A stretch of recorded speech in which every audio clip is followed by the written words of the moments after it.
अंधभक्त बन जाइए, गोदी मीडिया मोदी जी का चरण चुम्बन करिए। उसी भगत सिंह के वंशज हैं जिन्होंने अंग्रेजों को भगाने का काम किया था, हम इन काले चोरों को भगाने का काम करेंगे। अरे भैया, जनता यहाँ दिखाई दे रही है, 400 पार वहाँ कहाँ से आओगे? मांगे माफी। आपने इस देश की जनता को बेचने का काम किया, मांगिए माफी। आदिवासियों के साथ अडानी क्या कर रहे हैं, सब कुछ आपके पास पूरा देश देख रहे हैं। तो मोदी की कोई गारंटी नहीं, मोदी की एक गारंटी है, झूठ की गारंटी। उन्होंने कहा कि मैं हवाई चप्पल वालों को हवाई जहाज में देखना चाहता हूँ। इसने पैर में हवाई चप्पल ही नहीं छोड़ी। जितने भी बलात्कारी हैं वो टोटली की टोटली बीजेपी से जुड़े हुए हैं। 24 में बदलाव हो पाएगा? क्यों, आपको क्या लगता है? सवाल तो हो रहा है ना। अरे मैं कहता हूँ आप भी अंधभक्त बन जाइए, गोदी मीडिया मोदी जी का चरण चुम्बन करिए। हार जाते हैं। अरे कहते जीत जाएंगे। मैं कहता हूँ देखिए, 2024 का सीधे लड़ाई इस देश को बचाने की लड़ाई है, इस देश को आजादी दिलाने की लड़ाई है काले चोरों से। वो वही गांधी के वंशज हैं, हम उसी भगत सिंह के वंशज हैं जिन्होंने अंग्रेजों को भगाने का काम किया था, हम इन काले चोरों को भगाने का काम करेंगे। और आप जैसे पत्रकारिता हम नहीं करते हैं। अरे कह रहे सदन में खड़े होकर 400 पार जा रहे हैं। अरे मोदी जी कौन से गणित लगाए, ईवीएम में मशीन फिट किया है क्या? अरे भैया, जनता यहाँ दिखाई दे रही है, 400 पार वहाँ कहाँ से आओगे? ये मोदी जी गुमराह कर रहे हैं, देश की जनता समझ रही है। 400 पार, 400 से मत 583 हो रहे हैं मोदी जी। 400 कैसे लाएंगे ईवीएम में अपना मशीन सेट करके? कह रहे मोदी गारंटी पे काम हो रहा है। अरे भैया, कौन सी सीट? आप छत्तीसगढ़ में 11 लोकसभा सीटें हैं, 0 पे सुपड़ा साफ हो रहा है बीजेपी का। कहाँ से ले आएंगे 400 सीट? ये आप लोग मतभेद जो इसमें जनता को भ्रांतियां फैलाने का काम करते हैं, फैलाना बंद कर दीजिए। आप जैसे पत्रकार अगर जिस देश, वही तो सवाल कर रहे हैं। अरे इस देश में अगर कोई भी माफी मांगनी होगी, सबसे पहले देश की जनता से आप मांगे माफी। आपने इस देश की जनता को बेचने का काम किया, मांगिए माफी। तो जनता की आवाज उठा रही है। माफी हाँ, तो वही आप बताइए, स्ट्रीम मीडिया में जो तमाम ऐसे पत्रकार बैठे हुए हैं जो केवल चरण बंदन करने का काम करते हैं, आप लोग सच दिखा रहे हैं, इसलिए सैल्यूट करते हैं। वरना ये जनता ले तैयार है मीडिया वालों को। अब की बार इनको स्वागत करने के लिए मालाओं से स्वागत किया जाएगा, क्योंकि इन्होंने, आप चले जाइए, कितने पेड़ काटे गए हैं, इतना बड़ा जंगल है, लेकिन आज मोदी जी सिर्फ और सिर्फ अपने सहयोगियों को फायदा देने के लिए टीवी मीडिया में नहीं दिखाई दे रहा है। तो ये लड़ाई सबकी है, ये किसानों की है, महिलाओं की है, युवाओं की है, तमाम उन लोगों की है जो गरीब, दलित, वंचित, पिछड़े, सब लोगों की लड़ाई है। और उसका सिर्फ एक नेता लड़ रहा है, राहुल गांधी। और ये लड़ाई सब लड़ रहे हैं इस धूप में खड़े होके, और उनको समर्थन मिल रहा है। ये क्या आप तो रतौंधी हो गया है? वही कहते हैं, रात में उल्लू को नहीं दिखाई देता है, देश में चश्मा लगाए मीडिया को नहीं दिखाई देता है। ये वही लोग हैं, उल्लू की प्रवृत्ति के लोग हैं। क्या भीड़ नहीं है? ये पुतला है आप लोगों को। अरे बीजेपी, अरे मैं कह रहा हूँ आपको, जो सड़कों पे खड़े थे पैसे लेके आए हैं। ये देश की मोहब्बत है, ये मोहब्बत का पैगाम लेकर राहुल गांधी जी सड़कों पे रहे, और जन जन की है यही पुकार।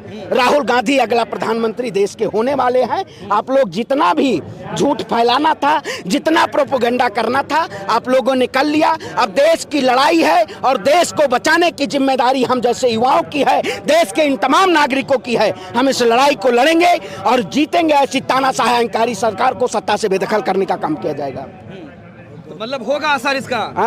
अरे पूरा असर है। क्या दिख रहा है आपको? पूरा असर है। देश की जनता पूर्ण रूप से तैयार है। तैयार ही है, बता दीजिए, तैयार है देश की जनता बदलाव के लिए। भारतीय जनता पार्टी का इस देश से सुपड़ा साफ होने वाला है, और एक जनतंत्र की सरकार होगी, जनता के चुनी हुई सरकारें होंगी जो सबके हितों की बात करेगी। आप चले जाइए, छोटा सा नन्हा सा बच्चा भी राहुल गांधी से मिल सकता है, लेकिन प्रधानमंत्री मोदी के पास जाइएगा ना तो आपको लाइन लगाना पड़ेगा, क्योंकि वहाँ अडानी अंबानी सिर्फ बैठते हैं, वहाँ आम जनता नहीं बैठती है। गरीबों का मसीहा, किसानों का मसीहा, महिलाओं का मसीहा, युवाओं का मसीहा, सिर्फ और सिर्फ इस देश में एक ही व्यक्ति है, उसका नाम है राहुल गांधी। जुल्मी कब तक जुल्म करेगा? सत्ता के गलियारों से चप्पा चप्पा गूंज उठेगा राहुल गांधी के नारों से।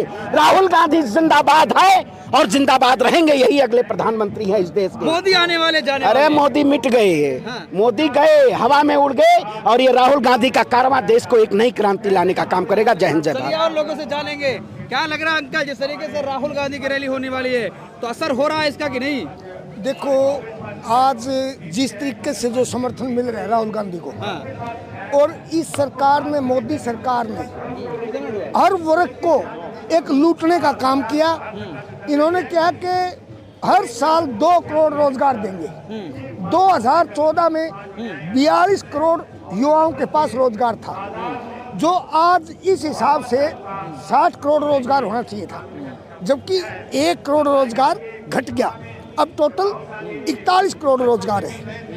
अभी अभी इन्होंने जो छत्तीसगढ़ के जो विधानसभा चुनाव हुए, क्या क्या वादे किए थे? गैस 450 में देंगे, किसानों की फसल फौरी तौर पर खरीदेंगे। आज किसानों को क्या प्रॉब्लम हो रही है? आदिवासियों के साथ न्याय करेंगे। आदिवासियों के साथ अडानी क्या कर रहा है, सब कुछ आपके पास पूरा देश देख रहा है। तो हर वर्ग अपने आप को लूटा हुआ महसूस कर रहा है। लुटा हुआ महसूस कर रहा है सरकार में। यस, देखो इन्होंने जो भी नारे दिए, मोदी की कोई गारंटी नहीं। मोदी की एक गारंटी है, झूठ की गारंटी, झूठ पे झूठ की गारंटी, झूठ पे झूठ, झूठ पे झूठ। इन्होंने कहा कि मैं हवाई चप्पल वालों को हवाई जहाज में देखना चाहता हूँ। इसने पैर में हवाई चप्पल ही नहीं छोड़ी। कोरोना में देखा आपने, कोरोना काल में 300, 400, 500 किलोमीटर माताएं बहनें छोटे छोटे बच्चों को गोद में लेके किस तरीके से आज ये कहते हैं। राहुल गांधी न्याय की बात कर रहे हैं, क्या सरकार में न्याय नहीं मिला? किसको मिला? किसी को भी नहीं। इन्होंने कहा बेटी बचाओ बेटी पढ़ाओ। आज बेटियों के साथ क्या हो रहा है? जो अभी उसमें यूपी में हुआ था, आदर्श कांड हुआ, रात में ही दलितों की बेटी रात को ही जला दी, किसी को वहां जाने नहीं दिया। अब जो यूनिवर्सिटी में हुआ तीनों लड़के, उनके जो फोटो हैं, जितने भी बलात्कारी हैं, वो टोटली के टोटली बीजेपी से जुड़े हुए हैं। 24 में क्या होने वाला है बताइए? 24 में बदलाव होगा।